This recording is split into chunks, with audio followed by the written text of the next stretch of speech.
Hello दोस्तों, फिर से एक बार आप सभी का स्वागत है। वेलकम है प्यारे विद्यार्थियों आपके अपने चैनल एसआरएम मैथमेटिक्स पर। मेरे प्यारे विद्यार्थियों, इस वीडियो के अंदर अपन बात करने वाले हैं अपनी प्रश्नावली 4.1 जो है ना, उसके क्वेश्चन नंबर 2 की।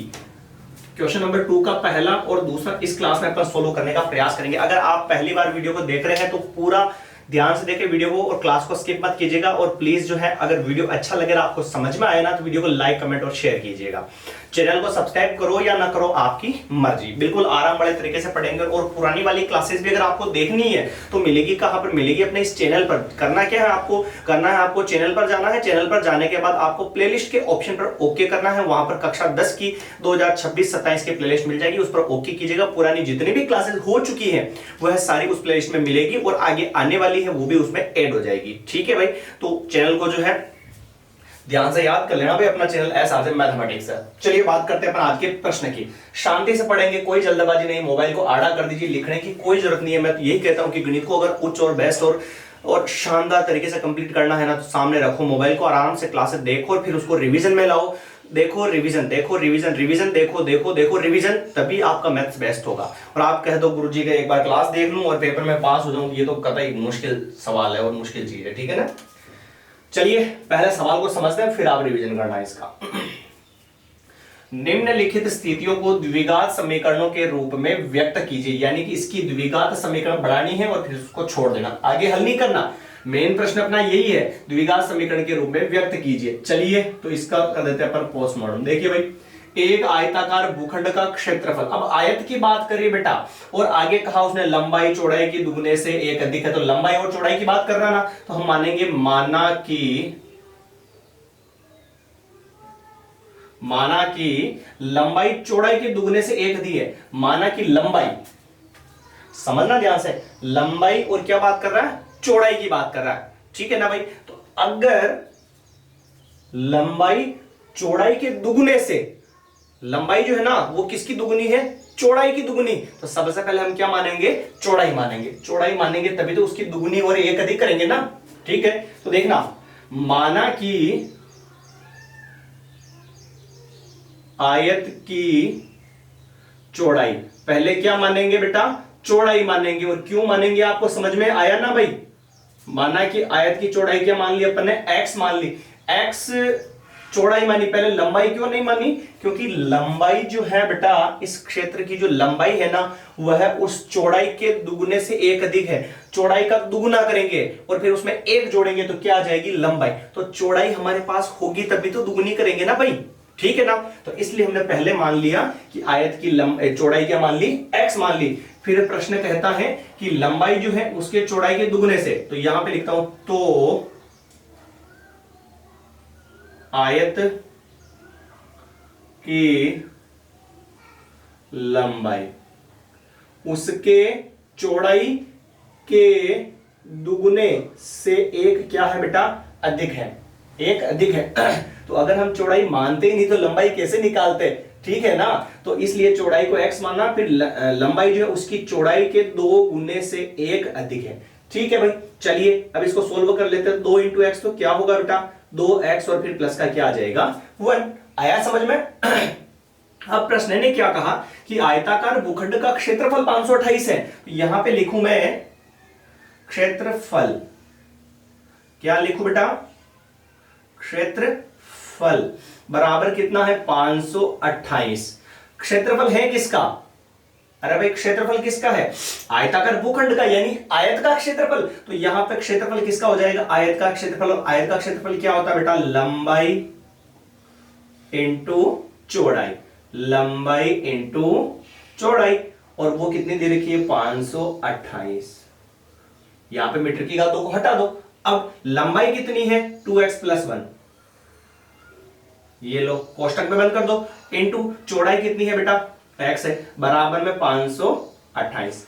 आया समझ में? गुणा करवा दो, x को गुणा कराओ 2x से, तो x को गुणा कराएंगे 2x से, तो x इंटू x, x की घात 2, फिर प्लस का प्लस x को गुणा कराएंगे 1 से तो 1x और प्लस का 528 इधर जाएगा, किसका हो जाएगा माइनस का, और बराबर में क्या आएगा 0। तो प्यारे बच्चों ये हमारी द्विघात समीकरण बन चुकी है। देख सकते हैं आप, बहुत ही इजी और आसान प्रश्न था, अपन ने एक ही साइड में इसको कंप्लीट कर लिया। एक बार चलिए इसको रिपीट करते हैं, या चलो पहले सेकंड वाला भी समझते हैं, फिर दोनों को एक ही बार में अपन रिपीट कर लेंगे। ठीक है, चलिए अगले प्रश्न की बात करते हैं। दो क्रमागत धनात्मक पूर्णांकों का गुणनफल 306 है, तो पूर्णांकों को ज्ञात करना है। अब ज्ञात करना तो ज्ञात तो करना है नहीं, क्योंकि मेन प्रश्न अपना ये था, ऊपर लीडर अपना यही है। इसने कहा कि द्विघात समीकरणों के रूप में व्यक्त कीजिए, तो अपन ने व्यक्त कर दिया। घात इसकी कितनी आ रही बेटा 2 आ रही ना, तो ये द्विघात समीकरण है, बस मामला क्लियर हो गया यहां तक। चलिए नेक्स्ट वे में बात करें अपन सेकंड प्रश्न की, देखिएगा। सेकंड प्रश्न कहता है कि दो क्रमागत धनात्मक पूर्णांक, दो क्रमागत धनात्मक पूर्णांक, देखना क्रमागत का मतलब क्या होता है क्रमागत का मतलब क्या होता है, क्रम वाइज, नंबर वाइज। जैसे क्रमागत का मतलब, जैसे मैं यहां पे बोलूं पहला क्रमागत पूर्णांक 1 है, तो 1 के बाद में अगला क्या आएगा 2, फिर अगला क्या आएगा 3, फिर अगला क्या आएगा 4, फिर अगला क्या आएगा 5 आएगा। इसमें कितना जोड़ा भाई 1, इसमें भी कितना जोड़ा 1, इसमें भी 1 और इसमें भी 1। यानी कि अब ये पता है हमें कि पहला क्रमागत धनात्मक पूर्णांक 1 है, तो पता चल गया अगला क्या होगा 2 होगा। अगर पहला 2 है तो अगला क्या होगा 3 होगा। पर इसमें हमें पता है क्या पूर्णांक कौन सा है, नहीं पता है ना, तो हम मानेंगे बेटा, देखना माना पहला क्रमागत, माना पहला, ये तो पता चल गया ना भाई, क्रमागत का मतलब नंबर वाइज एक एक बढ़ता जाएगा, है ना।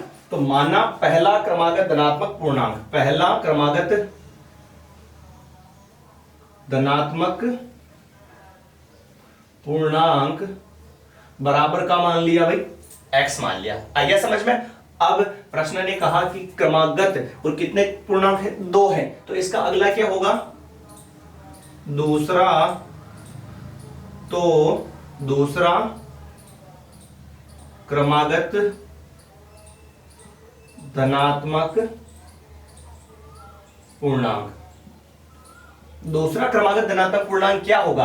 हमने कहा गुरुजी पहला जो भी क्रमागत पूर्णांक होता ना, उसका अगला निकालने के लिए उसमें एक एक बढ़ रहा था ना, तो इसमें भी अब एक एक क्या कर लो बढ़ा दो, यानी x में एक जोड़ दो, यानी अगला क्रमागत क्या हो जाएगा x+1 हो जाएगा। कभी भी ऐसे क्रमागत धनात्मक पूर्णांक मानने हो तो पहला x मान लो, तो अगला क्या हो जाएगा x+1 हो जाएगा। ठीक है, एक उसमें जुड़ जाएगा। क्लियर। चलिए फिर प्रश्न कहता है कि उनका गुणनफल,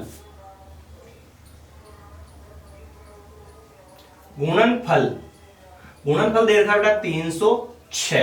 तो यूं बताओ गुणनफल, तो गुणनफल किनका गुणनफल, दोनों पूर्णांकों का एक गुणनफल, तो यानी कि x इंटू एक्स प्लस 1 और बराबर में 306। ये लो बार कचरा पट्टी वाला आ गया, कोई ना कोई तो आता ही रहता है।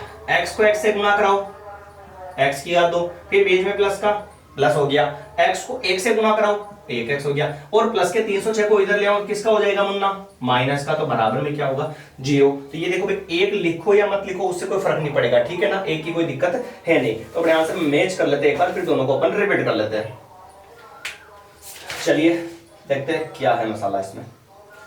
ओ लो भाई, ये लो x² प्लस x माइनस 528 और दूसरी ये हो गई। चलिए ये दोनों इक्वेशन हो चुकी है एकदम कंप्लीट। तो उठाइए एक बार इसका स्क्रीनशॉट, फिर अपन इसको अच्छे से वापस एक बार कंप्लीट कर लेते हैं, रिवाइज कर लेते हैं।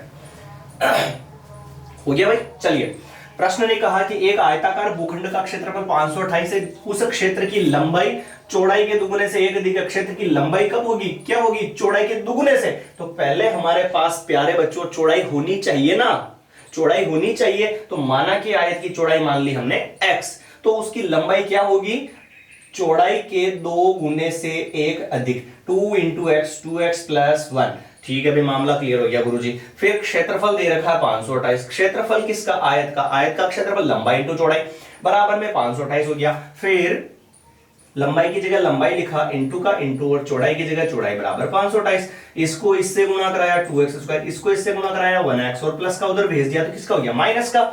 यहां पर इसकी घात 2 आ रही है, इसका मतलब ये द्विघात समीकरण के रूप में व्यक्त हो गया, और बराबर में भी आ गया 0, मैटर क्लोज्ड। चलिए सेकंड, दो क्रमागत धनात्मक पूर्णांकों का गुणनफल 306 है, तो मैं पूर्णांकों को क्या करना है भाई, प्रश्न ने कहा कि दो क्रमागत धनात्मक पूर्णांकों का गुणनफल, दो क्रमागत धनात्मक पूर्णांक, तो पहला मानना पड़ेगा x, तो दूसरा क्या होगा x+1। कैसे, जो मैंने एक प्रोसेस बताया भी आपको संख्या लिख के, वैसे फिर उनका गुणनफल दे रखा 306, गुणनफल गुरुजी तो दोनों का गुणा करवा लिया बराबर में 306। अगर कभी भी ऐसे बीच में प्लस माइनस आ जावे ना और पूरे को गुणा करवाना तो कोष्टक लगाना बहुत ही जरूरी होता है। x को x से गुणा कराया एक्स स्क्वायर, x को 1 से गुणा कराया 1x प्लस के 306 उधर भेजा, किसका हो गया माइनस का, बराबर में क्या हो गया 0। तो प्यारे बच्चों ये हो चुका है द्विघात समीकरण।